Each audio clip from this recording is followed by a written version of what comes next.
Difficulty ఏం లేదన్నమాట. Basically film అనేది ఎండ్ ఆఫ్ ద డే మనకి ఒక కమర్షియల్ పాయింట్ ఆఫ్ వ్యూలో చూస్తాం మనం. అది end of the day it's a business.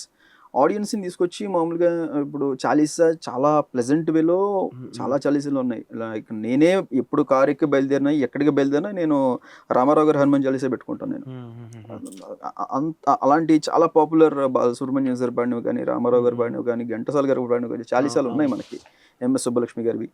ఇన్ని చూసిన తర్వాత నేను ఫిలింలో కూడా నేను చేయాలంటే ఛాలెంజింగ్. సో అండ్ ఇంకో ఛాలెంజ్ ఏంటి అక్కడ మనకి ఆంజనేయ స్వామి ఆయన్ని ఒక సూపర్ హీరో లాగా చూపించాలనే కంటెంట్ కదా. ఆయనే ఒక లెజెండ్, మన రూట్స్ లో మనకి ఆల్రెడీ పాతుకుపోయింది. సో నేను ఇప్పుడు నాకు ఆ కంటెంట్ ఏంటంటే ఒక టిపికల్ ఒక మాస్ కమర్షియల్ హీరోకి ఎలివేషన్ ఇస్తే ఎలా ఉంటుందో దానికి ఒక 100 times ఎక్స్ వర్క్ చేయాలి నేను. ఆంజనేయ స్వామి డైరెక్ట్ దేవుడే కాబట్టి మనం డెమిగోడ్సే వర్క్ చేస్తాం. అలాంటిది డైరెక్ట్గా గాడ్కి ఇవ్వాలంటే సో దాని ప్రకారం ఆ సీన్ ఇంటెన్సిటీ ప్రకారం దేవుడికి ఒక టెంపో అనేది ఫిక్స్ చేసుకోవడం జరుగుతుంది. దానికి ఆ టెంపో ప్రకారం అనేది ట్యూన్ ఫామ్ చేయడం జరుగుతుంది.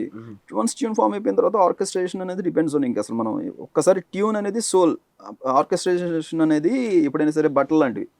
సోల్ క్లీన్గా ఉంటే బట్టలు అలా వేసినా కూడా నీట్గా కనిపిస్తుంది.